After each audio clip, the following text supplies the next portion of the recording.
байгаа гол үйл явдлын мэдээллүүдийг үзэгчдэд онцлон хүргэж байна. Цэцэрлэггүй үйлдэл 80 мянган хүүхдийг сургуулийн өмнөх боловсрол хамруулах боломж удахгүй биелэх гэж байна. Тодруулах юм бол хүүхд харах үйлчилгээний хуулийн дүрслийг өнгөрөгч сарын сүүлчээр чуулганаар хилцүүлж анхны хилцүүлгийг дэмжигдсэн.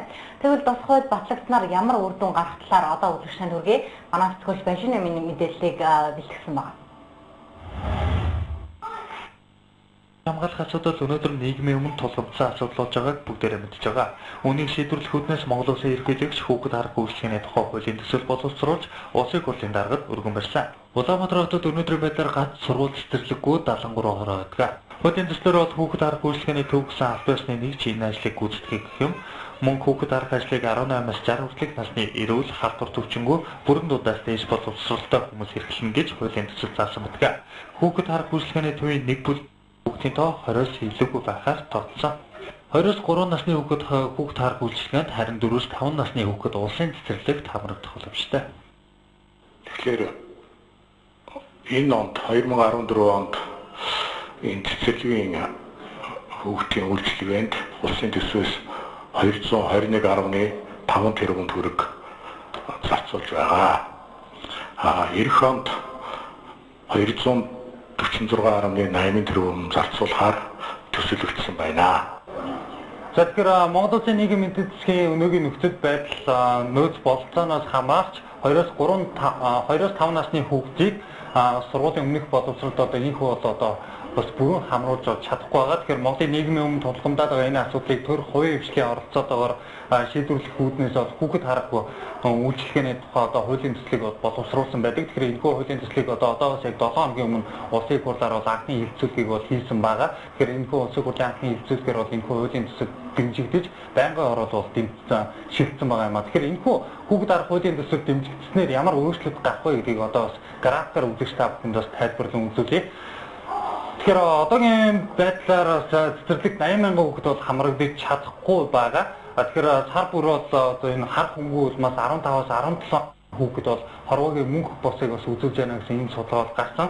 Тэгэхээр ер нь бол энэ эдгээр 80 мянган хүүхдүүдийг бол одоо 100% цэцэрлэгт хамруулахын тулд 653 цэцэрлэг бол улсын хэмжээнд бол хэрэгтэй. Үүнд 653 тэрбум төгрөг бол шаардлагатай. Мөн үүнд нь 20-30 жил бол шаардлагатай байгаа юм а. Харин энэхүү хуулийн төсөл батлагдсанаар 80 мянган хүүхэд бол цэцэрлэг 100% хамрагдах боломжтой болно. Мөн сар бүр одоо энэ 15-аас 17 одоо хүүхдийн амь насыг аврах боломжтой болно.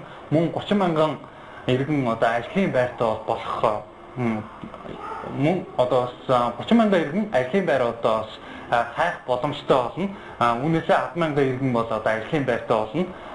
Дээрээс нь ямар ч одоо мөнгө төгрөг зарцуулах төсөвлөх шаардлагагүй. Дээрээс нь одоо энэ хуулийн төслийг бүрэн хэрэгжүүлэхийн тулд бол 6 сарын хугацаа хэрэгтэй гэдгийг бол хууль санаачлагчдын зүгээс бол хийж байсан. Тэгэхээр яг энэ өнгөрсөн 7 хоногийн хугацаанд энэ улсын хурлын чуулганы зүгээс зарим гишүүдийн зүгээс бас энэ хуулийн төслийг одоо боловсруулагчдад бас санал асуулга бас тавьсан байгаа үзэгчтэй үг.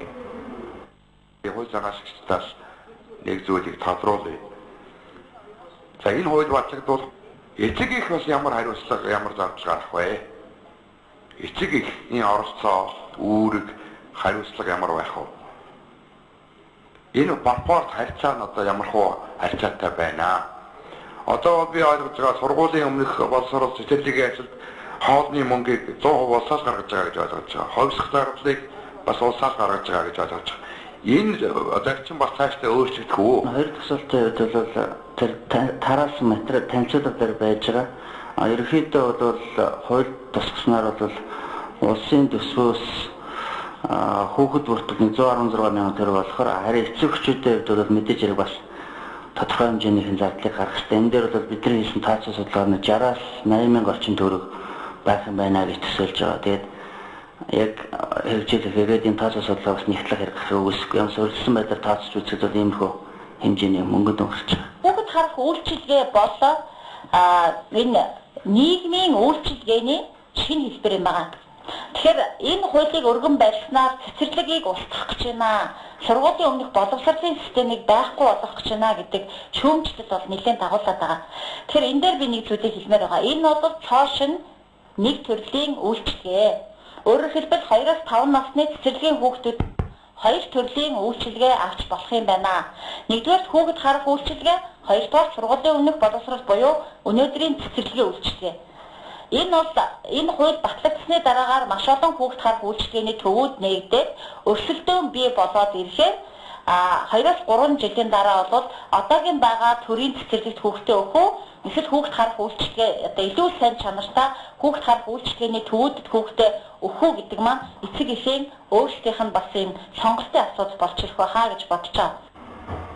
За тэгэхээр ажлын хэсгийнхний одоо хийж байгаа хүүхэд харах үйлчилгээг бол тодорхойлохдоо хүүхдийг асран хамгаалах, халамжлах, хооллох, тоглуулах, одоо амраах, хөгжүүлэх одоо цогц ажиллагаа гэдгийг бол хийж байсан. Тэгэхээр хамгийн гол нь эцэгхийн хяналт бол үүн дээр бол одоо чухал байх хэрэгтэй гэдгийг бол хувь санаачлагчдын зүгээс бол хийж байсан. Тэгэхээр ингэснээр эцэг эхчүүд тухайн хүүхэд харах төв дээр эцэг эхийн одоо зөвлөлт байгуулж тодорхой хяналт тавих одоо боломжтой болох юм а гэдгийг бол хийж байсан. Тэгэхээр ямар ч зүйл хуулийн төслийн техник хэлцүүлэг бол хийсэн байгаа. Тэгэхээр тун удахгүй нэг хуулийн төсөл батлагдсанаар цэцэрлэгт хамрагдаж чадаагүй 80 мянган хүүхэд энэ хөөс цэцэрлэгийн сургуулийн өмнөх боловсролын үйлчилгээг авах боломжтой болох юм а.